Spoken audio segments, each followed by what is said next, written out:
What is going on, everybody? Welcome into another episode. Today, we're opening up another podcast, but we actually got somebody. We got a special guest today to talk 49ers. Of course, we got the Cardinals versus the 49ers this coming weekend. I'm excited. Of course, I'm joined by Mythic, but not only that, we also got Jay from Last Second Sports. What's up, man? How you doing? I'm doing fantastic, man. Thanks for having me on. Excited for this matchup and really excited for the Arizona Cardinals' future. I think you guys have some good things brewing, so I'm looking forward to that as well. Heck yeah, heck yeah. Well, let's go. Let's get started here. Obviously, we got a pretty big matchup coming our way, at least for you guys, and for us too, a division matchup coming our way. So let's dive into it here, shall we? Mythic, if you want to go ahead and kind of open up some questions, let's go ahead and ask our guest how he feels about this game. All right, so let's go ahead and dive in real quick because, on paper, a lot of people are writing off the Cardinals very early. San Francisco 49ers, in my opinion, at least, are the Super Bowl favorites. I mean, they're insanely talented. You can't, name a core on the 49ers or, a core position where you're just like, okay, that's a flaw. Maybe they're secondary. They're pretty banged up with the Funga going down, but they have someone stepping up, just emerging, just shocker. It's the San Francisco 49ers, man. And, of course, it's a division rival. So just how are you feeling about this game in general and just the direction of your team going forward for the playoffs? Because you guys have this 4-game stretch where every game is going to matter. So how are you feeling about it? Yeah, I mean, this game in particular, I do feel good about it, but I also recognize that division games can always be tricky and that Kyler Murray is somebody that the 49ers haven't played for a while. And regardless of how good your team is, sometimes when you have a difference maker like that at quarterback, they can take games over and interesting things can happen. So I'm not looking past Arizona, especially because the 49ers do have some injuries. We'll see who actually plays, but it does look like, at least for now, Eric Armstead will be out, maybe Javon Hargrave. And we saw, what was it, the 2021 season, I think, where the 49ers were rolling and Kyler Murray was out. The 49ers should have come in and steamrolled the Cardinals, and they couldn't get it done. They had a bunch of turnovers. You guys just went crazy on the ground. And so when I see this matchup, I think of that and say, all right, well, I could see a scenario where maybe the Cardinals can run the ball, play a little bit of keep away. And if you get a weird turnover or something, this game could get interesting. Also, I look at this game, though, Mythic, and I say the 49ers have a big matchup against the number 1 seed in the AFC on Christmas night against the Ravens.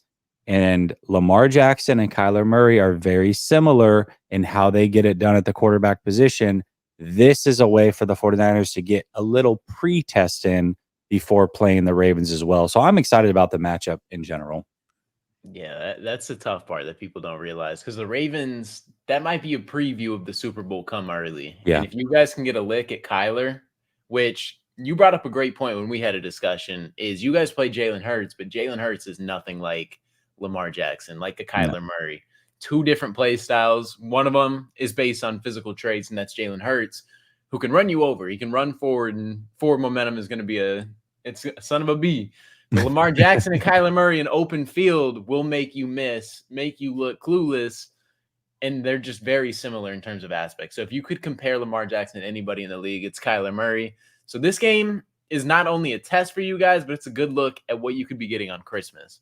And yeah, and I also, real quick too, frankly, I want to say that another distinction for me is I look at Kyler and I look at Lamar, and I'm more worried about them as throwers than I am Jalen Hurts. Exactly. I still think Jalen's coming into his own. Kyler came out of college as a very, very good thrower of the football, actually playing the quarterback position. And then Lamar has really grown into that. He was actually pretty good in college as well, but he's grown into being a very good passer from the pocket, taking what's given to him, accurate, making decisive, quick decisions. So I look at those two and say, hey, they're much more refined as a passer than what Jalen Hurts is, on top of the ability to run and how they get it done on the ground as well. Yeah, because Lamar Jackson had a game this season where I was watching, and I think his receivers dropped 7 balls wide open, and I was just disgusted watching that. It was 7 wide open passes, and you couldn't make it up. It's like the sliders were dropped, and the receivers just could not catch anything. Yep. Pretty sure Mark Andrews even dropped the ball. I was just like, that's how you know it's just not swinging your way. You don't want Kyler Lamar to throw the ball, and people very early on in Lamar's career, I'll admit it, he wasn't the most refined passer in his first 2 to 3 seasons, even though he won an MVP in 2019. Lamar Jackson in the past like 2-3 seasons has grown significantly in terms of a passer, and this year he looks way better. If you go watch the games, Lamar Jackson is way better. Kyler Murray, like you said, since college has been that guy. He's obviously learning a new system, playing under center for the first time, not taking direct snaps and shotgun. But Kyler Murray, you don't want to mess with him in terms of the pass game either. He's not going to sit here, and you can't make him just a passer. You make him just a passer, and things can still get ugly. But I do like the comparison. I do agree with the Jalen Hurts to Lamar thing. But segueing real quick, the 49ers, man, they have talent everywhere.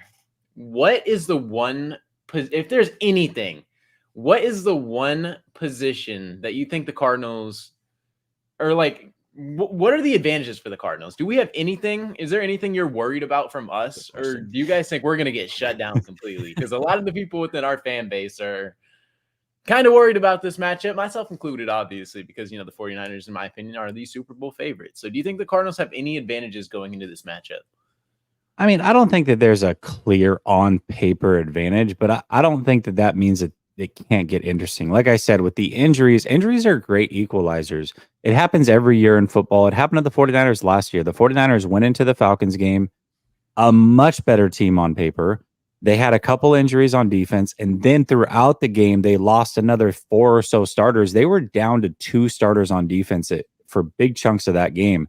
Well, all of a sudden, that talent advantage is no longer because the attrition has taken the talent away, and you've just got 2 teams playing football, and the Falcons took advantage and they won that game. So I don't look past any team, especially division games, and say, all right, the 49ers are just going to steamroll. And let's also not forget, Cardinals are coming off a bye. Yeah. They're getting healthy. They may be out talented as far as who's got the better players on paper, but bye weeks matter. Rest matters. Home field advantage. Although, listen, the 49ers are probably going to take over in Arizona as far as the fan base, but just being at home and not having to travel, all those things do matter. So I'm not looking past Arizona, but I do look at the run game and I say, okay, well, maybe this is an area where the Arizona Cardinals can get it going. You guys have a running back who's very stout. He is a handful to bring down, and James Conner. He always has been for the 49ers, even when they played earlier this year. It's not like he played bad. He's a physical player, and now you've got the middle that could be wide open because you're missing your starting 2 defensive tackles. Yeah. I think that might be something to pay attention to. Yeah, no, absolutely. Let me kind of chime in here, Jesse. And I appreciate you for being here, by the way. We got a lot of love here in the chat. This is going to be one of those games that I'm excited about as well, because obviously 49ers versus Cardinals is a Cardinal perspective. You don't really see this game in terms of like, it's always a hard fought fight amongst our 2, right? I think even 2018, one thing I kind of hung my hat on is like, oh, we swept you guys with Josh Rosen. But like, that's crazy to find out we're like, that's just, you never know. You never know what's going to happen in a division game. The first game you had with us versus Josh Dobbs, were you surprised in terms of the Cardinals coming out here and actually trying to fight? Because I felt like the 49ers were actually kind of caught off guard until the second half where they were like, oh, these guys want to play. Let me put our foot on their necks. Were you surprised that the Cardinals were actually trying to win this year? Or were you thinking of the whole narrative of, oh, the Cardinals are tanking? No, I'm not surprised. I think anytime you have a head coach that's new, we see it all the time. You get head coaches. It just happened in Carolina. They brought in Frank Reich. Yeah. They collectively decided to draft a quarterback, and yet Frank Reich couldn't even make it through the year in year 1. Gannon is trying to build a culture. He's going to try to win, and those players are going to try to win for him. So, no, that wasn't surprising. And I think if you watched Arizona the first few weeks leading up to that game, I don't think the 49ers should have been caught by surprise by any means. In fact, they talked about it going into that game that I don't care what the record is. They easily could be undefeated. And when you watch them, they play hard. And they did. They played very hard in that game. And one of the things that I talked about that was surprising to me, not watching Arizona in that game, but watching the film leading up to that game, was how physical they actually were. When I saw them against Dallas, I looked at them and said, oh my God, they are way bigger and more physical than Dallas. That was shocking to me because Dallas is supposed to be one of the more physically imposing teams, especially on the defensive side. That's not the way that I saw that game. And just looking at the player's stature, I was kind of shocked at how physically big Arizona was against Dallas.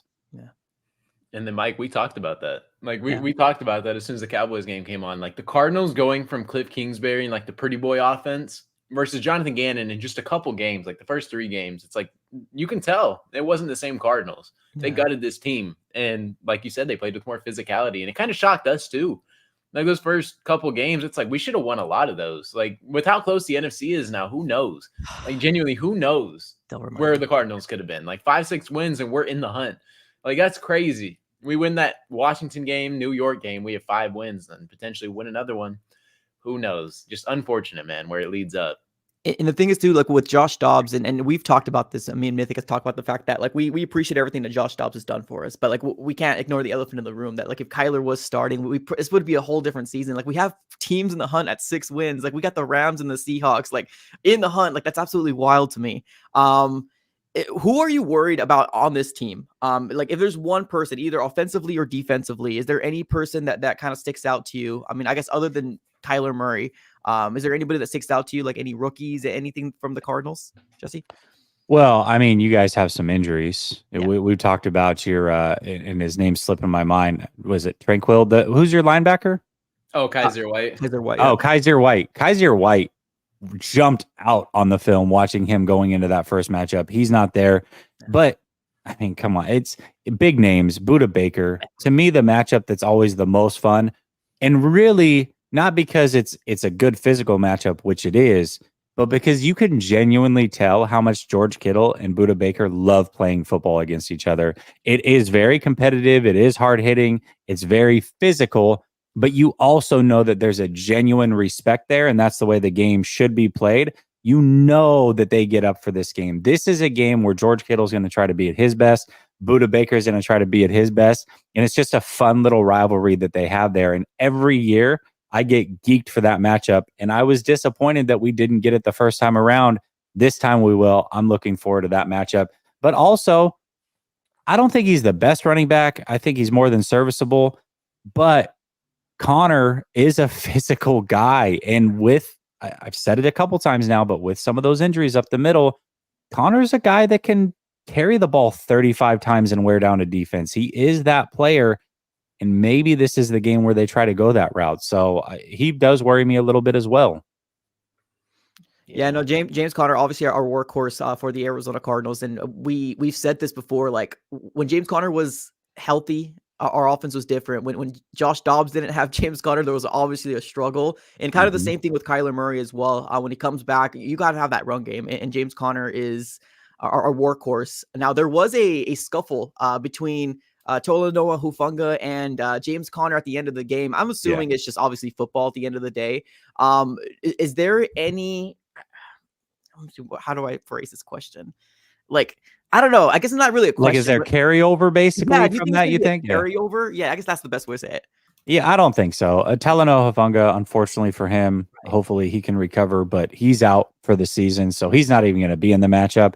I just think it was 2 teams that are physical that played really hard, and there was some carryover and some frustration. But I don't look at Connor, and I don't think the 49ers look at Connor. There's been 0 conversations, at least on the 49ers side, leading up to it this week. I think it was just a physical game. Both teams wanted to win, and things spilled over a little bit. But I don't think it's anything more than that. Love it. Okay. All right. Anything else, Mythic? What else you got? Because I don't want to talk about the game. I want to talk about the future with my guys. Man, so where my direction is for the Cardinals is build around Kyler. And we had this discussion too, and it's so split. Mike can attest to that. This fan base is as split as you can get, whether it's draft a quarterback. It was rock with Josh Dobbs. They thought Josh Dobbs was the future. Me personally, I'm a big Kyler guy. And then Jesse, I believe you're on the Kyler Murray wave as well and thinking he's a good quarterback. We should build around him. My thing is we have 2 first-round picks.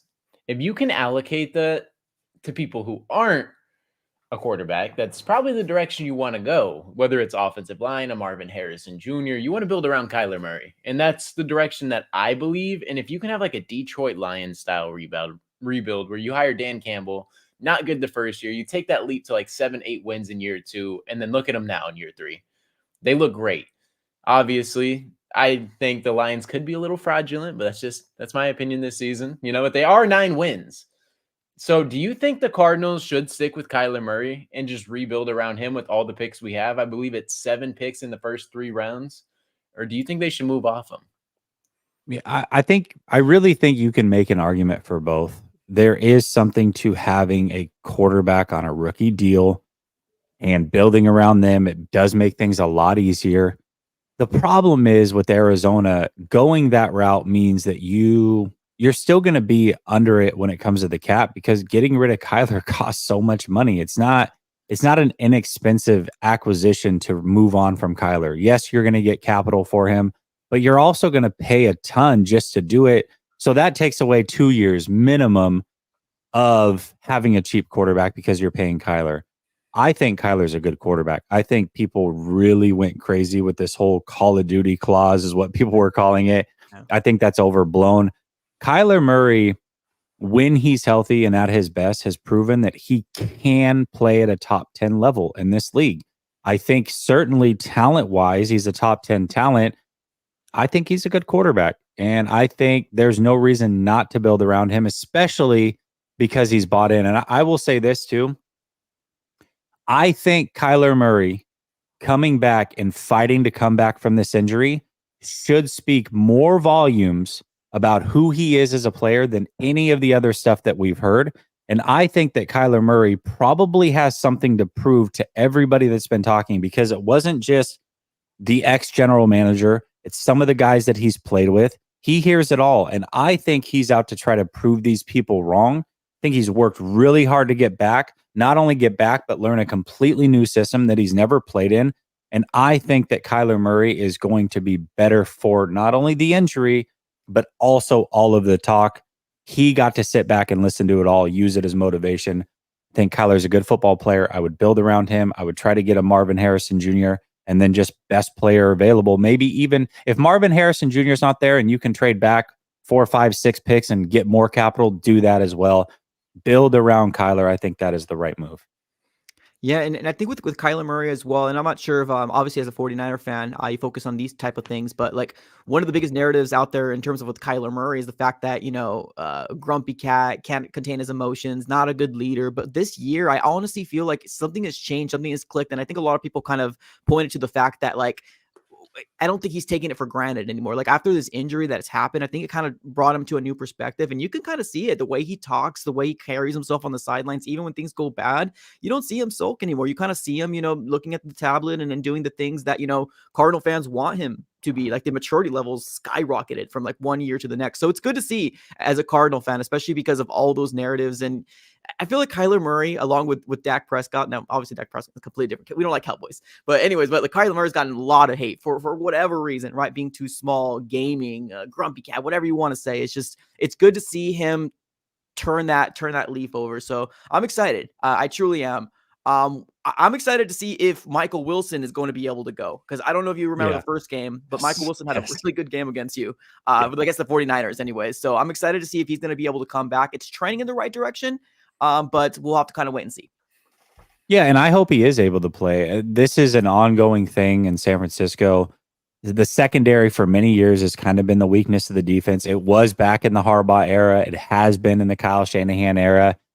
But really, the secondary has turned into a bit of a strength, even though they've had some injuries. And that's because of Steve Wilks. Steve Wilks came in. He has the background of being a secondary coach. And I think that you've seen the development in a lot of these players in the 10, 12 games he's been here, really throughout the offseason and into now. You're seeing the development in the secondary and these young players being in the right position. But I still like them to be challenged week in and week out. They're going to be challenged in the playoffs. They've risen to the task every time so far. But I think every time they can play against the best receivers that another team has, they'll be better for it, more battle tested. So I want him to play as well, just because I want to see this secondary continue to get tested and get better because of it. Love it. And Hollywood Brown, I believe, did practice, if I'm not mistaken. So he's at least trending in a positive direction. I don't know if it's positive for Sunday, but if we can have both of them, because Kyler Murray has had both of them for one game. It was against Atlanta. And then for the last couple games, the last 3 games, he's been without Michael Wilson. And the point I like to bring up is playing football with 5'8", 5'8", 5'9" receivers is a lot tougher than having a 6'3", where you can take a lot of shots. You can take those one-on-one matchups and allow them to actually make a play. When if you're 5'8", you're not throwing those one-on-one jump balls. You're not throwing those contested catches and giving them opportunities to make plays like that. Michael Wilson can go ahead and make those plays. Michael Wilson, really good big body receiver. Obviously, those 2 touchdowns could be crucial if he can replicate the same thing. Obviously, it's very difficult to score 2 times in a game. So I don't know if he's able to replicate that. But if we can have Hollywood and Michael Wilson lined up for Kyler, I'm liking our chances a lot more, which I'm praying for, man. I want to see the best football possible. I want to see what we have against the 49ers. It's always a great test. Let me ask you a real quick question. And I heard you, Jesse, say Steve Wilks, former head coach of the Arizona Cardinals, so one and done. How do you feel about him in terms of the defense? Because I remember very specifically, and of course, when there's problems in the division, I'm one of those fans that love to kind of chime in. And there was a 3-game losing streak for you guys, and obviously I was all for it. I was excited. But Steve Wilks obviously has turned it around. How do you feel about him as a I guess as a defensive coordinator for you guys? And obviously, you guys had some really, really good defensive coordinators that have become head coaches, and they're still head coaches right now. Do you think that's going to be trending for Steve Wilks, or do you still think it's another year before you guys even talking about that? Yeah, I think we're probably a year away from talking about that. It seems like these coordinators have got to be here for 2 years before they really get the rub, and that's fine. I think Wilks, coming into the season, I was very excited about him. I think early on, he proved why there was some of that excitement. Really, the 49ers had 2 choices this offseason. It was Fangio, who we know what Fangio is, one of the great coordinators in this league, but he runs a completely different system than what Kyle was comfortable with. And so that never made sense on the surface. And then you had Wilks. And Wilks, to me, kind of fit in with what we had prior as far as the style of coach with D'Amico Ryans and Robert Saleh. It felt like he could slide in and take things over and do very well. And he did. First 5 games, very good.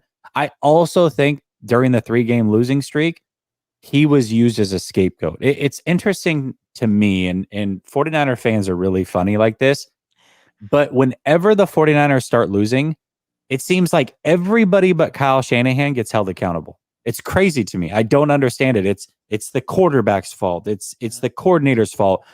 The 49er fans also wanted to fire Robert Saleh at one point. The 49er fans also wanted to fire D'Amico Ryans at one point. And sure enough, Steve Wilks went through the same exact thing. He's turned it around. He was never the actual problem. There was one game, really one game, where things got out of control. But for the most part, every game this season, the 49ers defense has done good enough to keep them in games. They had a couple losses. Teams lose. He's been fantastic. This defense was the number 1 defense last year, and I can argue it's better this year with Wilks at the helm. So he's doing a fantastic job. Wow. Yeah. That's awesome. I didn't know that they wanted them fired. See, that's the stuff that as a Cardinal fan, I would not known that. All right. They were preaching it on that 3-game stretch you guys were losing, right? It was Cleveland, Minnesota, and then Cincinnati, I believe. And I saw Steve Wilks fire. Oh, Brock Purdy isn't as good as what we imagined. And it was just all this hate coming for the 49ers. And I was like, but guess who they didn't talk about? Guess who they didn't talk about? Kyle Shanahan hasn't Kyle been Shanahan every in time. the past 3 seasons. It's crazy. And it was literally just a 3-game stretch with Purdy coming off a concussion. Then no one says a word. No one says a word after the 49ers pop off for a couple wins. Like decimated Jacksonville right after that, Tampa Bay. Everyone's hush-hush now. So it's just funny how the narratives flip. And if the 49ers lose again, it's just someone's job's going to get called for. Yeah. So that's the luxury of the NFL. Absolutely. Let's segue to your quarterback that's having a very fantastic year. MVP, some people are saying out there. How do you feel about Brock Purdy? Obviously, has had a very, very good, I guess, just career with the 49ers in general, and just how he's running your offense. There was some recent, I'm not sure if I want to call it hate, but from Cam Newton on his podcast. What are your thoughts on that? And do you think that Brock Purdy's elite?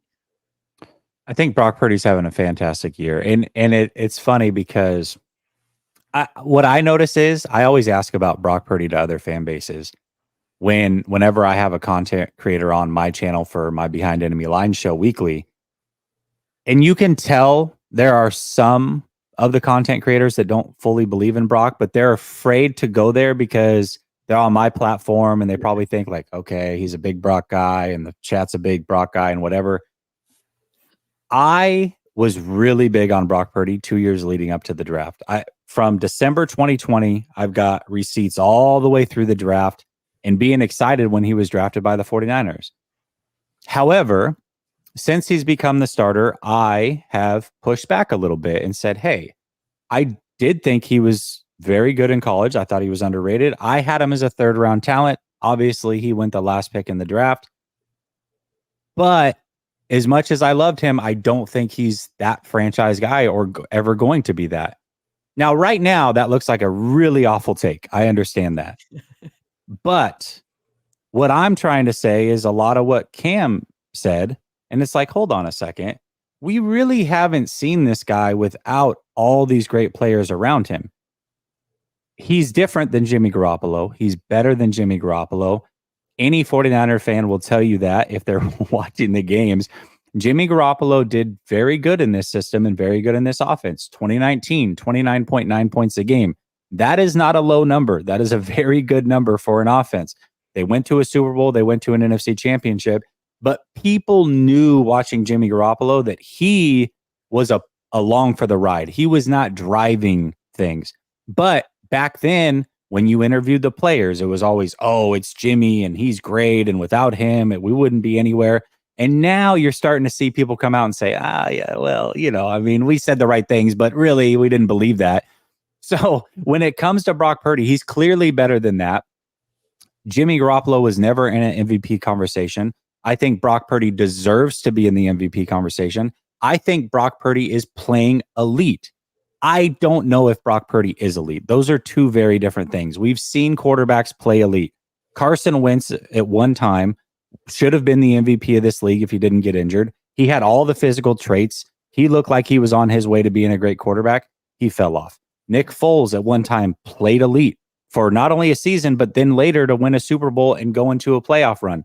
Kurt Warner, I think, is the best example of this. Did win an MVP, was considered elite, then was benched for Mark Bulger, then was a journeyman, and then with your Cardinals was able to put it back together. But a lot of that was what was around him. So I'm not saying he's going to have this drastic fall off. But what I am saying is I'm pumping the brakes on saying he's elite. He's a franchise quarterback. Let's give him all the money now that we can. The 49ers have another year to figure it out. They have this year. They have next year. Then if they decide they want to pay him, which I think they're going to, I think they would probably at this point be crazy not to.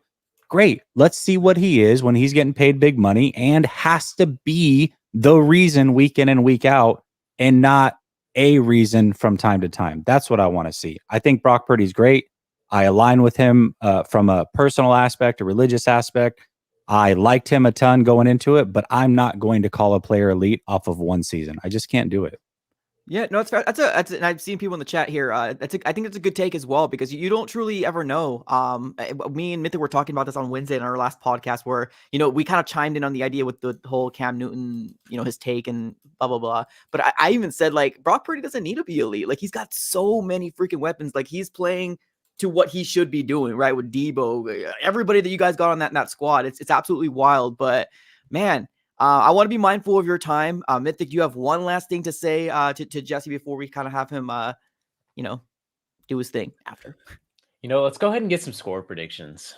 Score predictions for the Cardinals 49ers game. I want to hear from everybody. So we'll start with Jesse, man. What is your score prediction for the Cardinals and the 49ers this Sunday? Yeah, I mean, ultimately, like I said, I do respect the Arizona Cardinals. I think they can make this a little bit more interesting than what on the surface it seems to be. But I do think the 49ers are on a mission. They know that they cannot lose this game. This is a lot of people look when a good team is playing a bad team and they say, okay, this could be a trap game. That's great in theory. But when you've got a team that is fighting for the number one seed and has to finish undefeated, the 49ers don't have the luxury of losing any game, let alone a game to the Cardinals. They know what is at stake. The 49ers should win this game. I believe they will win this game. And I'm going to say 34-23 49ers. Okay. I'll go next, and then Mythic will end with you. So yeah, I think 49ers are going to win too. People in the chat, they're like, "Oh, you're not a Cardinal." It's not that I'm not a Cardinal fan. I'm being realistic here. I think the 49ers are going to win. I think 34-21. So similar. I'm just hoping we stay competitive. That's it. Mythic, what you got? We're all in the same ballpark. I'm 34-24. I want to see the Cardinals put up points. I think if we can pile on 3 touchdowns and a field goal, even if we lose by 10, it's a win in my eyes, because we just need to show potential. We're not here for wins, right? We'll take a higher draft pick at the end of the day. So yeah, that's it, right? Like, as a fan, you guys are in a situation. We talked about this, Mythic, and we also talked about an AZ Sports fan in the backstage. There we go. That's the word I was searching for. Backstage, about how right now it's tough to be a Cardinals content creator. I understand that. But this offseason, it's not going to be tough.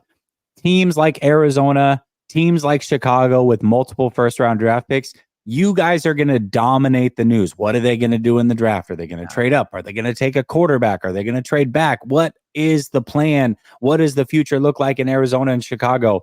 Those teams are going to dominate all offseason conversations. So the content's going to be awesome, and there's going to be a lot of people tuning in because they want to hear what Arizona is going to do with those 2 first-round draft picks. But what that means right now is you guys are locked into the number 3 spot as of now. You don't want to go further down than that. So winning would be great. Like, all right, we've got a future. We can beat the 49ers. But also that means probably Marvin Harrison Jr. is almost not going to happen if you continue to win. So there's a give and take here that you've got to really, really tightrope on this one. Yeah. No, I absolutely agree. Jesse, thank you so very much for joining us. If you guys do not know, I'm pretty sure most of you guys already know 49er fans. Go and follow him here on Last Second Sports. I appreciate you, man. Thanks for chiming in. Have a great rest of your day, dude. Peace. Absolutely. Yeah, you too. Appreciate Thanks, you. guys. Appreciate it. All right. Mythic, we've heard it. We heard it here from our guy, Jesse. We kind of both feel the same way, right? With this whole 49ers Cardinals thing. We want to be competitive at the end of the day. Do you think Hollywood and Michael Wilson will play? It's trending in the right direction. Have you heard anything new other than from yesterday? Hollywood, I believe, is practicing. Okay. If I'm not mistaken. Yeah, I think he's limited, but Michael Wilson seems to be like he's trending in the right direction. He has 3 weeks off coming back from injury. So we're just praying Michael Wilson's able to go. If we don't have either of them, wow. It's just going to be ugly if we don't have Hollywood or Michael Wilson. But it's trending good for Michael Wilson, I think. And then Hollywood Brown is limited. So I'd say it's like 50-50 as of now. Hollywood Brown seems like he's typically just giving it a go every single time he can. That's just what Hollywood Brown does. He's hurt, he's banged up every single week, and then he just ends up playing, even if it's good or bad. He's just on the field. So who really knows? He's been riding that injury report all freaking year is what it feels like. It's what it truly feels like. Let's segue here real quick. I've been seeing the chat. In terms of draft pick, I see somebody in the chat says, I don't think where'd it go? I think we could still be okay without Marvin. Do you think the Cardinals would be okay in your mind? Because I know it's Marvin Harrison. Is it bust for you, or is it, or you don't like? What are your thoughts on the whole Marvin Harrison thing? There's a lot of prospects in this draft, right? There is. Like you can go a ton of ways, but it's just if you can get Marvin Harrison, just solidify that wide receiver 1, which we really haven't had since Larry Fitzgerald and D-Hop. Like D-Hop has been fantastic, but suspended. We had him for what, like 2.5 years, 3 years. You want to get that wide receiver 1 again, and you just don't want to be one of those teams that are rocking wide receiver 2s. Right. Just wide receiver 2, wide receiver 2. That's what it feels like. You don't want like a T. Higgins, Tyler Boyd kind of thing without a Jamar Chase. You want to have all of them collectively. So if we can get Marvin Harrison, I'm going to be the most excited on that aspect. But you can go other players, right? You can get the left tackles. What's his name? It's 3 letters. Why am I forgetting? You have Olu, and then there's somebody else. And there's someone else. Joe Alt. Joe Alt. That's who it is. There's talent out there, right? The Cardinals need offensive line as well. So if that's the right way to go, I wouldn't be necessarily upset. But I really do want Marvin Harrison. Are you feeling the same way? Or yeah, to me, I think that is the creme de la creme, right? I think when we're talking about like the best guy out there, the best prospect when you're not thinking about quarterback, that is the guy that most people think about. But to me, I don't think it's Marvin Harrison or bust. I think that Adrian kind of does say it perfectly. Take Marvin if available, right? I think it would be a no-brainer. If he's there and you skip over him, it would be kind of really hard to kind of wake up the next morning. But if he's not there and we trade back for example, a Olu Fashanu or Joe Alt, or maybe we go cornerback, or maybe we get another wide receiver. Who knows? I wouldn't be mad at that. But I think that if you're sitting there at the number 3 spot and he's there, I would be it would almost kind of make me feel like I need to write this down as a receipt, because this better work, Monty. This better freaking work, because everybody wants Marvin Harrison Jr., especially because of how our wide receiving core is shaking out to be already. Everybody already knows Hollywood Brown is not number 1. We know it. We want Michael Wilson to be there. There's a little concern with his injury history, but at the end of the day, I'm just picturing a wide receiving core with Marvin Harrison Jr., and I love it. I want to wake up to Cardinal football with Marvin Harrison Jr. being your number 1 wide receiver for sure. And it's tough too, being in the position that the Cardinals are in, because they have to pay Hollywood. Hollywood's typically not a slot receiver, right? You could potentially slot him in there, but that's not his position, right? He's an outside receiver. He's an X. So even if he's a wide receiver too, he's going to be lined up outside. And then you also have Michael Wilson, who's an outside receiver as well. They're not slot guys. So if you do end up taking Marvin Harrison, does that mean Hollywood is out the door? Or do you pay him with the potential to run slot, something he's not typically used to? Okay. I'm glad you elaborated on that question, because I was quick to say, hell, I thought you were going to say you're going to put him in the slot. I was going to say, hell yeah, you put him in the slot. Yeah. But that's the biggest question. I mean, that's the biggest, I guess, storyline heading into this offseason. Are the Cardinals going to pay him or not? Because even if the Cardinals do pay him, I hope the Cardinal fan base doesn't say, oh, well, we have Marquise Hollywood Brown and Michael Wilson, we don't need them, because that's exactly the same trap we fell into with the whole CeeDee Lamb situation, right? When we ended up getting D-Hop, and everybody's like, oh, we got D-Hop. Why do we need CeeDee Lamb? Because he's the best wide receiver. He's probably the best prospect that we've seen coming out of the combine this year. That's why we really wanted him. So, like, even if they do pay him, which I don't know. I like the idea of a franchise tag, of a prove it deal, because right now, even with the years that Marquise has been with the Cardinals, he really hasn't proved anything to me as a fan. As a fan, I'm not too confident. Like, I'm not too confident for multiple years of Marquise staying healthy and being explosive many years, to be honest with you. Yeah. What is the franchise tag, if you're aware, for Hollywood Brown? What would that look like? Like average? Yeah, for the 1 year. Probably like 18 mil, right? I think Or we're somewhere talking up about there? like 18. Let me just double check though, one real quick. That's a hefty price. Yeah. But I mean, it's also worth it though, because like you said, it's a prove it year. We get him for that 1 year. It'll be a couple million more than we'd like to pay him. That's like in the range. If you can get him for like 15 to like 18 to like. I apologize. Let me correct myself. Actually, per Google, a wide receiving franchise tag averages about 21.6. So, oof. Okay, so it's going to be a lot more than we want to pay him. Right? So, wow. Yeah, I don't know mil. now. We have 50. We have like 50 plus, but if you franchise tag him, that can be a huge hit to our cap. Huge hit to our cap. And we don't even know if this man's going to be healthy for the entirety of the year. Yeah, that's the tough part right there. He might not even be healthy, and you allocate 21 million. That's a lot. That is a lot of money. The good thing allocated. Is it's only 1 year, but it's still a lot of money. Right. I mean, it might not be the worst thing though, because I mean, are we really going to go out there and spend that much? Probably not. But you'd like to allocate it in multiple positions. You want to build through the draft and then grab a couple free agents to help solidify it, so you can take a step. Yeah. Well, let me say this real quick. If we do keep Kyler, they better spend. Yeah, they better spend. Yeah, because, at least a little.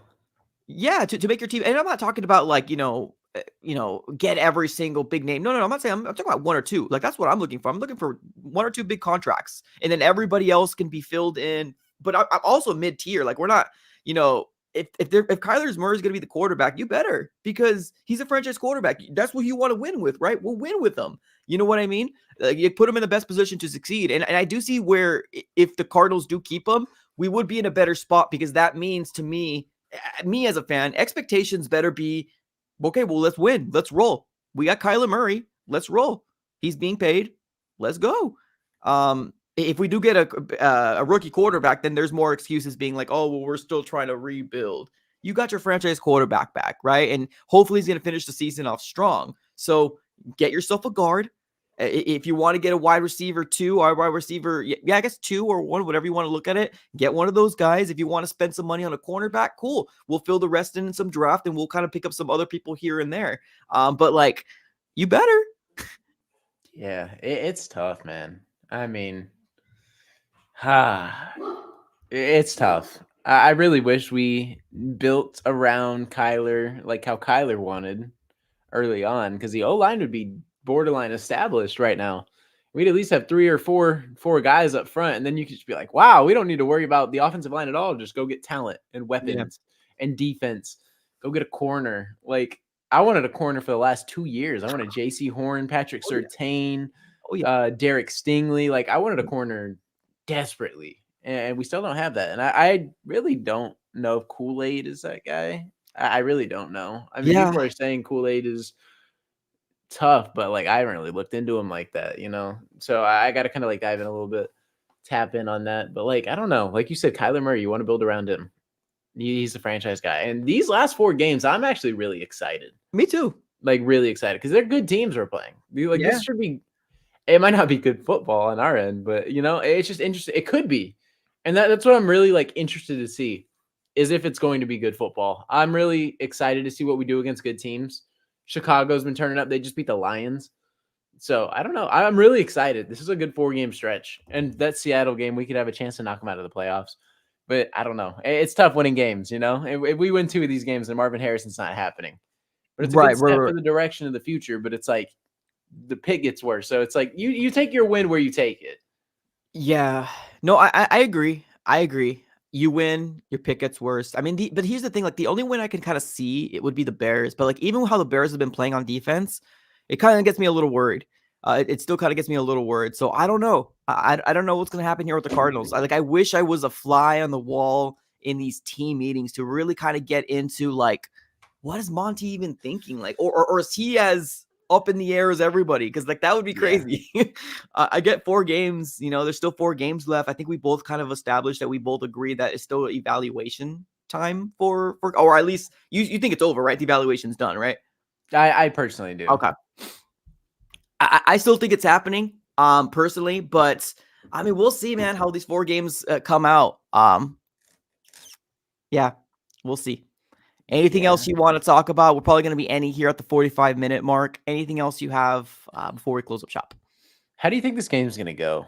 Just like first through fourth quarter breakdown. Because typically in the beginning of the season with Josh Dobbs, we kind of had the identity of fading away in the second half. Do you think this is going to be competitive from the start and it'll be competitive throughout? Or do you think the 49ers kind of run away with this thing and the Cardinals bring it back?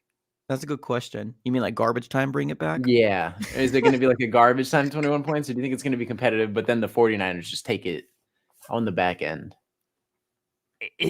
What I hope happens is I hope it's competitive from the get. And what I mean, like, my competitive is kind of a low expectation. I'm not going to lie to you. I'm not saying they touchdown, you touchdown. I'm just saying, like, even if you're down by like 10 points, but like you're in this game, getting them out, having them punt the ball to us, I can see that as a win.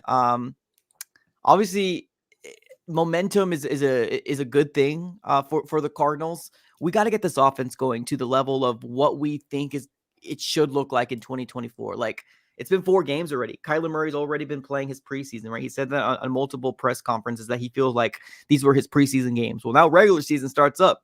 You know, this is where it kind of really gets down to the, do you know this offense, right? Or can you get this offense going? And I really do hope we can see that from Kyler Murray, because I can't fathom another beatdown, bro. I can't.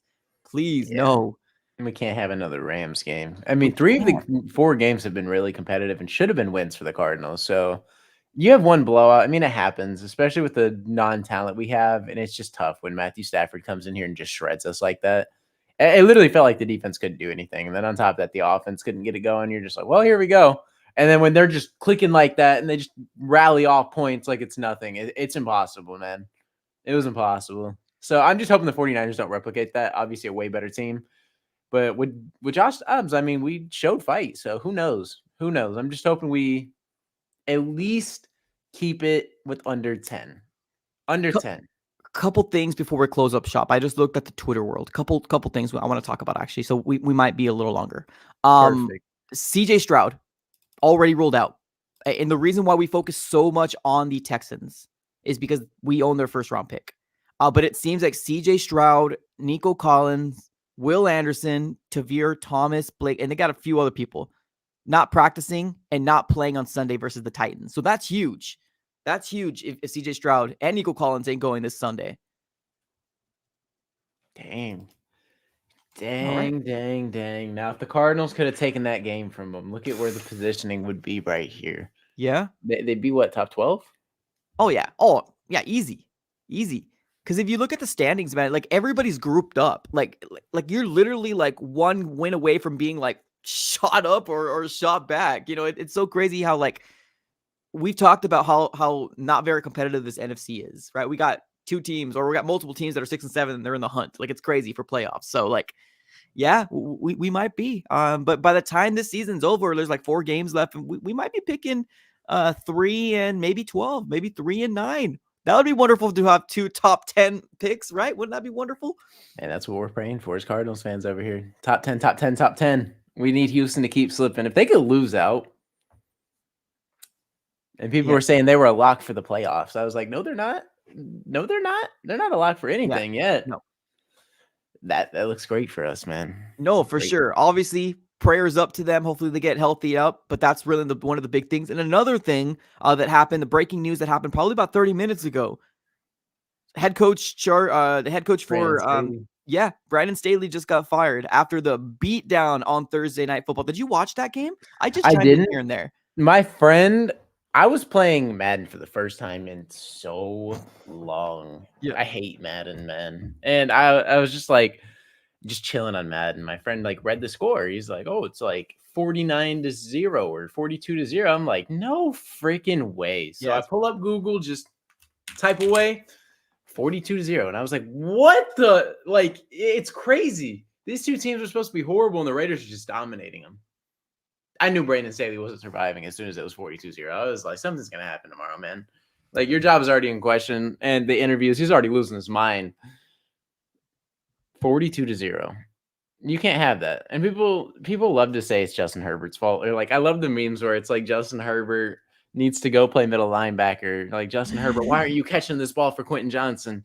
Like, it's not his fault he's dropping it. Like, man, Justin Herbert, it looks like the Chargers are so talented. I thought they'd be way better than they were after making all those moves a year and a half ago or a year ago when the Broncos traded for Russ and the division looked like it was stacked up. And it just flopped. The Raiders didn't do anything. Chargers didn't really do anything.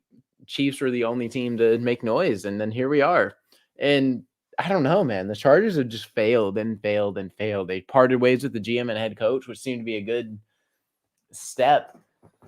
But I don't know, man. I mean, they brought in all the talent and they just haven't succeeded. Yeah, no, it's wild. I know you asked me, do I feel like Justin Herbert's a franchise quarterback? I know he got paid like it. I just don't know if he's a franchise quarterback. But I like him. I just don't think he's a serviceable, good quarterback. But we'll have to kind of wait and see. Obviously, he's done for the season.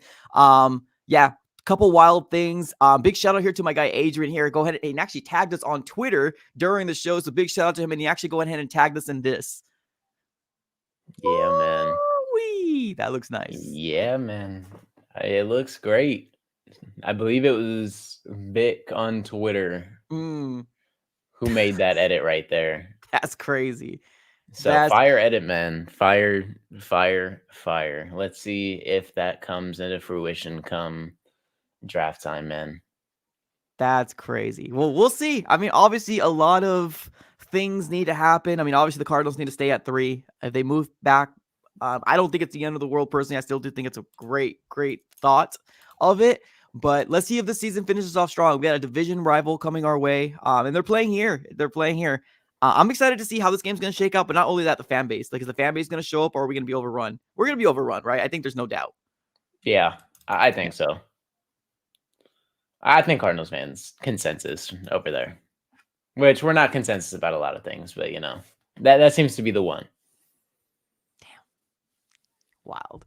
All right, y'all. Any last things before we close up shop? I think that's basically it, man. The Cardinals, let's just pray they show some fight this Sunday, man. Well, let's go ahead. And man, I hate preaching losses, but let's go ahead and just competitive. All right.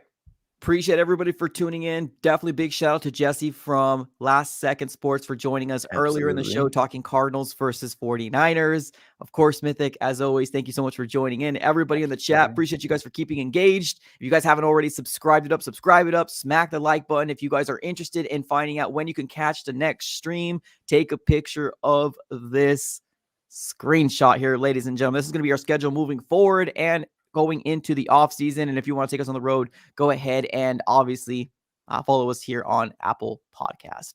All right, everybody. Thank you so very much for tuning in. Have a great rest of your day. And as always, go Cards.